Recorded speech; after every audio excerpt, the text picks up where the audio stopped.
Resuming debate, the honourable member for Thornhill. Madam Speaker, I want to thank the member from Dorval-Lachine-LaSalle for introducing this bill. I want to thank her for her efforts to right a wrong in our court system with her bill that will ensure that we educate judges on domestic violence and coercive control. And most importantly, I want to tell her that she has the support of the Member of Parliament for Thornhill and members on this side of the House. Madam Speaker, I want to share the story of Keira. I want to share the story of Jennifer, her mother, Philip, her stepfather, and her baby brother. I want to share the story of her family, of her friends, of her community. I want to share the story of Jen and Phil's pleas for Keira's safety in the face of well-documented, known, and proven coercive control and abuse in our court system. Keira was whip-smart, rambunctious, and a beautiful 4-year-old whose family was from Thornhill and whose life was stolen by an angry father who killed himself and Keira just over 2 years ago. Keira should be playing with her friends. She should be making her parents proud. She should be protecting her little brother. This was entirely preventable. Keira should be 7 years old. Instead, today, Keira is a statistic in a broken system that failed her. She is a court file number of those who didn't know what they were looking for. Madam Speaker, she is anything but. She is a daughter, a granddaughter, a big sister, a friend, a neighbor. She was so many things. She was an entire world of light, and her death was entirely preventable. Keira should be 7 years old. Madam Speaker, I cannot begin to imagine the heartbreak and the pain of the Kagan family.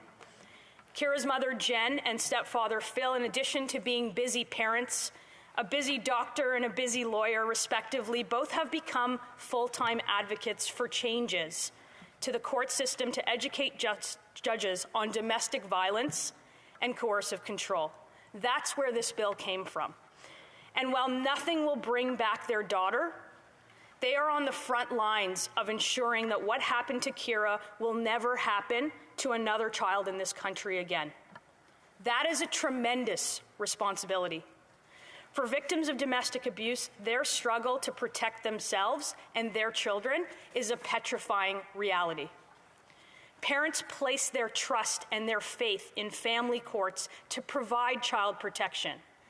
And they would likely believe that decision makers in the system are making decisions from a place of knowledge and appropriate training. It should have never been up to Jen and Phil to plead with judges to show them what they needed to see. Madam Speaker, if you want to be an accredited mediator in this province, you have to do 21 hours of mandatory domestic violence training, and you have to update that training every year for 5 years. But judges don't. If judges were properly trained in understanding what violent family situations look like, if they knew what they were looking for, they would have been properly equipped to ensure Keira's life would have been saved. Jen's cry for action as a mother resonated in my community and in communities across the country. Jen and Phil did the work, and now it's up to members of this House to show them that their work and their courage to share their story will be the legacy of a painful journey they will always know. This was entirely preventable. Keira should be 7 years old. Madam Speaker, I speak to Keira's parents often, and even more, I speak to our mutual friends whose children loved Keira. I want to leave you with a sense of the impact of Keira's death on her friends. Zach is 7 years old. He said, "I really, really miss Keira bad, and I hope she will be still alive today, and I'm really sad she did die. She really liked to play with dogs. I like to go on trips with her to fun places with her, and I like to have meals with her, and I'd like to do a lot of things with her, and I miss her every single day." Ben, who's 9, said Keira was like a little cousin to me. She always acted like a little girl and a little boy at the same time, which was very cool. We would go swimming and do a lot of fun stuff, and we would make lots of noise in the hallway of her condo. She was funny, crazy, and fun, and I really miss Keira. Taylor's 7. She said she missed the play dates with Keira and that she knows that they would have been best friends. She asked if she could celebrate Keira's birthday, and her mother had an extra cupcake for Keira. These are just a few of the quotes and the stories from a whole community that's affected by this. And children, 7 or 9, should never have to cope with death of one of their friends. This was entirely preventable. Keira should be 7 years old. Madam Speaker, there are so many Canadians who are currently experiencing domestic violence at the hands of a parent or at the hands of their partner. Domestic violence leaves scars, it breaks people, it silences them. Children are not just exposed to domestic violence, they experience it.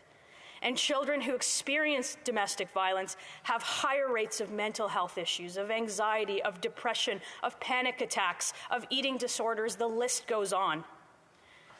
Madam Speaker, members of my party for a long time before I was in this place supported recommendations of adding terms like coercive control to the criminal code, and I'm sincerely grateful to see it in the bill today. However, I never thought that that was enough. I believe this bill is a start to see the injustice that this little girl faced never be repeated, and for so many other victims of domestic violence to see an outcome. We have the power in this place to change that. And while I support this bill, I also believe that imposing tough sentences on those who assault their spouse or partner is needed, while making it easier for victims to escape their abusers and rebuild their lives. And further amendments to the criminal code is needed so that it is an aggravating factor in sentencing for assault, and that mandatory minimum penalties of 2 years should be imposed. I hope that this conversation is a start to the much-needed broader reform to protect victims like Keira. Madam Speaker, I think you remember the Honourable Rona Ambrose introduced legislation in this House in 2017 that would require judges to undergo training with respect to sexual assault. That legislation eventually became law, and so should this bill. Yesterday, Keira's mother told me a story about an interaction she fondly remembered about her daughter. Jen said jokingly, "If you don't behave, I'm going to take you back to the baby store." And without hesitation, the rambunctious 4-year-old snapped back and said, "I'm going to bring you back to the grown-up store." Madam Speaker, we should listen to Keira's retort carefully. Because if we don't heed the warning right in front of us, if we don't relent on doing the right thing, if we allow domestic violence to go unchecked without using every single tool in the toolbox, if we let another child die senselessly, we should all be returned to the grown-up store, because this was entirely preventable. Keira should be 7 years old. Madam Speaker, I will end with this because I believe that we can ensure to have the tools in this place so it doesn't happen again. I think we can do that. And we should do it now. Madam Speaker, there have been discussions amongst parties, and if you seek it, I think you will find unanimous consent for the following: that notwithstanding any standing order or usual practice in this House, at the conclusion of the time provided for private members' business today, that C-233, an act to amend the Criminal Code and Judges Act, be deemed to have been read a second time and referred to the Standing Committee on the Status of Women. Thank you, Madam Speaker.